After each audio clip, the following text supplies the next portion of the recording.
Do you ever notice कि जब आप कोई ट्रेड लेते हो तो छोटा सा भी प्राइस अगर आपके अगेंस्ट मूव करता है, आपके दिल में सा धक धक होने लग जाता है, आपको डर लगने लग जाता है, and you start second guessing the trade, you start over analysing your whole trade and things just go haywire. That's not weak psychology my friend, that is a failed system where तुम्हारा system तुमको बता नहीं रहा है कि तुमको क्या करना है वो ट्रेड में. And today I am gonna prove it to you what most of the trading influencers get completely wrong, and that is that most traders don't have a mindset problem, it's a decision problem. अब तुमने इतने लोगों से, इतने influencer से, इतने YouTuber से सुना है कि you have to control your greed, you have to control your mindset, तुमको तुम्हारे ईगो पे ध्यान रखना है and a lot of other things. But क्या तुमने कभी सोचा है कि जब तुमको कोई बोलता है कि तुमको कोई फेयर वैल्यू गैप पे एंटर करना है, तुमको कोई ईएमए ब्रेकआउट पे एंटर करना है, या फिर तुमको कोई सपोर्ट रेजिस्टेंस पे एंटर करना है, इतनी सारी सब्जेक्टिविटी में how would you know where to enter, where to exit? मतलब तुमको 4 सपोर्ट दिख रहे होंगे, तुमको 4 फेयर वैल्यू गैप दिख रहे होंगे, and it will naturally put you under so much pressure. What would decide your stop loss points? अगर तुम ये फेयर वैल्यू गैप पे एंटर करो, तुम्हारा स्टॉप लॉस कितने पॉइंट्स करेगा? अगर तुम ये वाले ईएमए ब्रेकआउट पे एंटर कर रहे हो तो तुम्हारा स्टॉप लॉस कितना रहेगा? This subjectivity will make it impossible for you to enter any trade. और अगर तुम्हारा सिस्टम ऐसा है जो तुमको ट्रेड के पहले बता नहीं सकता है क्या करना है, तो you have to make all the decisions while you are in the trade. So imagine this scenario. For example, तुमने सपोज कोई ट्रेड ले लिया, प्राइस अभी है समझो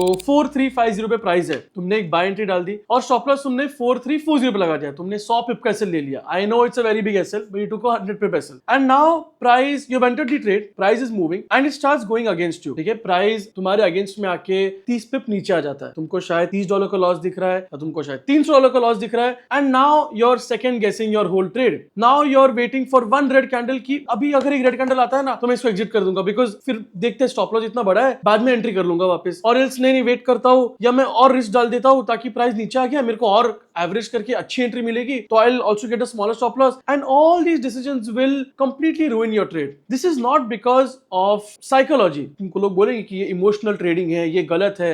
नहीं, ये इमोशनल ट्रेडिंग नहीं है, ये होता ही नहीं अगर तुम्हारा सिस्टम तुमको बताता तुमको कितना स्टॉप लॉस रखना है, ये ट्रेड पे कितना स्टॉप लॉस है, दूसरे ट्रेड पे कितना स्टॉप लॉस है. Once everything is there objectively in front of you, subjectivity is completely out of the game. अब तुम ये चीज कोई अगर ट्रेडिंग इन्फ्लुएंसर को जाके पूछोगे तो वो तो तुमको ये बोलेगा कि भाई तुम अपना इमोशंस को कंट्रोल करो, तुम अभी भी इमोशनल ट्रेडर हो, तुमको और बहुत सीखना बाकी है. But my friend, it's not because of your emotions, it's because of the uncertainty after the trade. You don't know stop loss कितना रखना है, तुमको पता नहीं एंट्री किधर करना है, और सपोज तुमको पता एंट्री करना भी किधर है, तुमको पता नहीं स्टॉप लॉस और टारगेट कहाँ रखना है, मुझे इसको कहाँ एग्जिट करना है. Where do I change my view? After what level will my view change? You don't have any of that with you. So the hard truth is that bad systems create bad psychologies and bad psychologies create bad trading decisions. Now a good system removes the whole point of subjectivity. It removes the whole need of discipline. तुमको discipline की जरूरत ही नहीं है, because तुमको पता है entry अगर मैंने कर लिया तो मेरा स्टॉप लॉस इतने पॉइंट्स का है, मेरा टारगेट इतने पॉइंट्स का है, everything is fixed. Example, you have a stop loss of 30 pips, you have a target of 75 pips, and that is it. There is no need of discipline. You take your entry, place your limits and you are done. तो तुम ये बैठ के जो mindset की videos देखते हो कि मेरा माइंडसेट इंप्रूव होगा, मुझे बैठ के सुबह उठ के मेडिटेशन करना है, मुझे अभी हर ट्रेड के बाद बैठ के लिखना है कि मैंने ट्रेड में क्या किया, किधर मैंने स्टॉप लॉस खाया, किधर मैंने, ये सब करके तुमको कुछ फायदा ही नहीं मिलने वाला, क्योंकि ना तुम्हारे पास सिस्टम है, ना तुम्हारे पास कुछ ऑब्जेक्टिविटी है. तुम सब्जेक्टिविटी में खेल रहे हो और मेडिटेशन और जर्नलिंग कर रहे हो, which is why it won't work for you. This is exactly one of the reasons why I have developed ChatGPT. Now ChatGPT, as it sounds, no, it's not an AI tool, it's not a signal program, it's not a bot that will trade on your account. ChatGPT is a personal strategy that I have developed over the years of trading,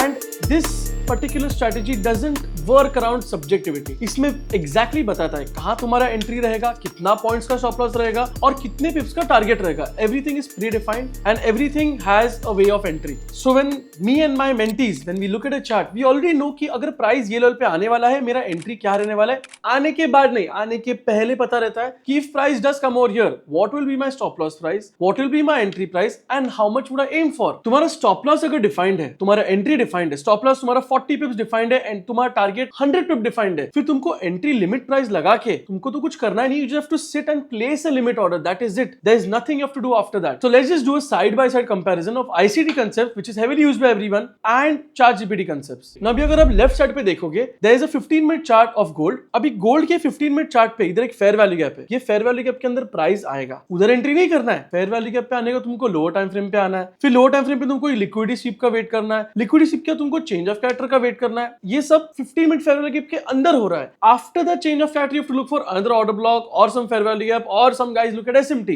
and then you look for an entry, after which there's a high chance your price will take you out, take your SL out and then go in your direction. I mean इतनी चीज अगर तुम देख रहे हो, अगर एक आदमी को समझो सिंपल सी लिक्विडिटी स्वीप नहीं समझती तो वो तो ये सब चीज यूज करके ट्रेड ही नहीं कर पाएगा, उसको समझेगा ही नहीं एंट्री किधर करना है, because there are so many lows that get swept out. There's a lot of liquidity sweeps that happen on lower time frames. How would you know this is the liquidity sweep you have to enter on? So you're getting why there is no subjectivity and there is no placement of SL किधर है, कितने points का रहेगा, कुछ भी नहीं है. और अगर दूसरी चीज समझो, तुमको लिक्विडिटी स्वीप समझता है, तुमको फेयर वैल्यू गैप समझता है, ठीक है बाबा, तुमको आईसीडी का हर एक कंसेप्ट आता है. अभी हम लोग फिर से वो छोटे टाइम फ्रेम पे जाते हैं. अभी 1 मिनट पे फेयर वैल्यू गैप पे आया तो तुम्हारा स्टॉप लॉस शायद 50 पिप का हो. स्टॉप लॉस अगर ऑर्डर ब्लॉक पे आया तो तुम्हारा स्टॉप लॉस शायद 20 पिप का हो. So there is no objectivity. What if price just comes to the fair value gap and flies off और तुम ऑर्डर ब्लॉक का एंट्री का वेट करते रह गए, या what if price comes to the order block और तुमने फेयर वैल्यू गैप पे ऊपर एंट्री कर लिया और स्टॉप लॉस तुम्हारा बहुत बड़ा हो गया, then your whole RR is messed up. Now on the right side of the chart we have a chart GPT concept, जो मैं बोल रहा था मेरा जो पर्सनल स्ट्रेटेजी है जिसमें हम लोग ट्रेड करते हैं. Now if you see 15 minute time frame पे अगर प्राइस इधर आता है, मेरे को ये नहीं सोचना है कि 15 मिनट पे जब प्राइस आएगा 1 मिनट पे मुझे क्या करना है क्या नहीं करना है, change of factor fair value, नहीं नहीं नहीं नो,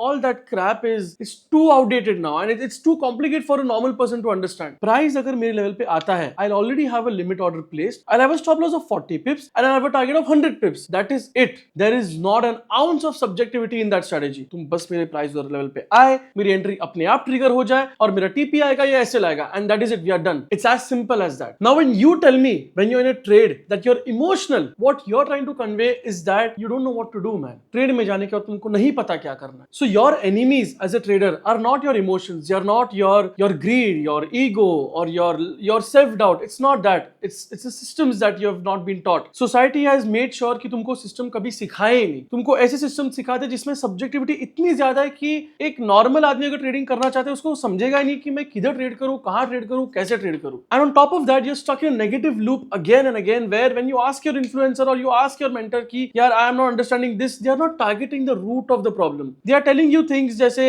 नहीं तुमको और अच्छे से तुमको इमोशन कंट्रोल करना है, तुमको अपने पे और काबू रखना है. नहीं, that's not going to work. The strategies that are being taught are so subjective that it is very natural you would feel this way. तुमको अगर ये फीलिंग आ रहा है सेल्फ डाउट का, it is not unnatural. It is bound to happen because there's so much subjectivity. And the conclusion is that if you want to get rid of these emotions, of these problems, emotional problems that you face, it's to make sure that you have a system in place and to have a system that removes the need for all the emotions to be there, to remove the subjectivity and bring in objectivity. So like I said at the start of the video, most traders don't have a mindset problem. They have a decision problem, they have a system problem, they have an objectivity problem. और एक बार तुमने इसको fix कर लिया, emotions are not going to get in your way when you start trading. So I hope you liked the video and you've gotten to learn something new, something out of the ordinary. तुमको समझ में आया आज कि emotions is not the problem, it's the system that creates a problem. And I hope you apply this in your life. If you do like this video, make sure you drop a like, you subscribe to the channel and bell notification चालू करना, क्योंकि I also live stream, I also give this advice on streams at 2:30 and 7 PM Indian Standard Timing every day. Hasta la vista, see you in the next video.